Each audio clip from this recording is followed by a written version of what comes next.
Hey guys, welcome back to Contest Prep University. I'm Joe Klemczewski here with Adam Atkinson. We left off last time talking about the importance of hydration, making sure you've got all the water that you need. As a matter of fact, you cannot overhydrate. If you don't have too much carbohydrate, if you're not spilling over, that water is going to flow through you. You're going to urinate it out, and you're going to be left with what you need to be very full and see that muscle density. But it's if you overcarb, even if you're dehydrated, if you're overcarbed, you could still spill over. So now you'll be super flat, which is awful, and spilling over on top of that. But the other interplay variables that we need to talk about, Adam, is sodium and potassium, because once we've got the right amount of glycogen seated in the muscle tissue, I like the way you mentioned that last time, and we know we've got hydration levels high enough, now we've got to, or maybe not, we'll discuss it, manipulate sodium and potassium. So you as a coach, how do you manage those two variables?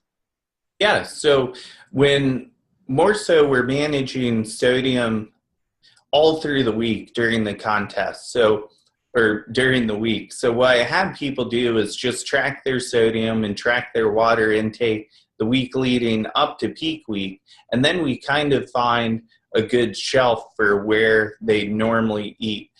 And what changes that is the amount of food that they eat. If their carbs are going up, we can expect sodium to go up a little bit. So I usually provide my clients with a range that they can stay within, because as the food changes, I don't want to stress them out so much where their sodium potassium is going to be so hard to hit. So I actually don't have my clients track potassium, but I look at their food sources to make sure they have something that's more potassium rich in there, because we don't want to have so much sodium and no potassium at all, because they work together, and that's going to be what really helps keep the body functioning well, keep people getting good pumps in the gym, and most importantly, keeping water in the muscle tissue as well. So for most of the week, we have them track and stay within a range, usually within a 500 to a 800 milligram range.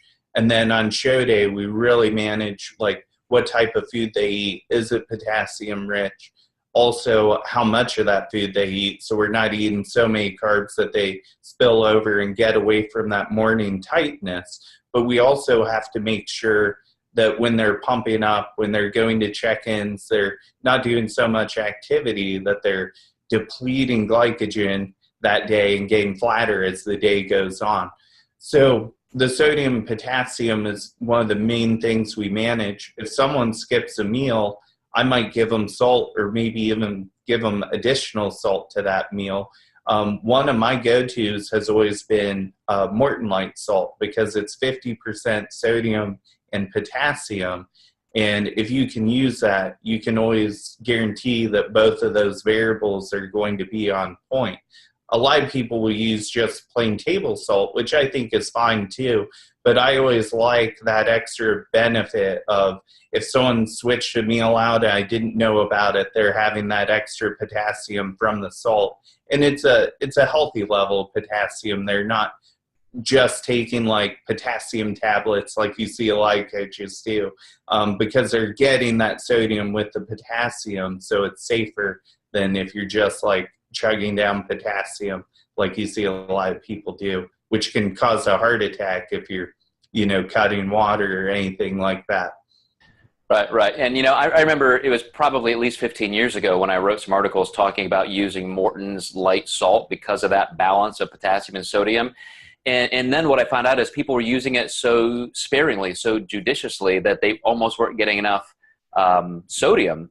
And so one of the reasons why sodium is so important is that's what draws water into the muscle cells. So a lot of times, if your carbohydrate levels have been okay, you've got enough glycogen, more carbs the day of the show is not going to help, but just a little bit of sodium really pulls all of that water into the muscle cells and into your vascular system.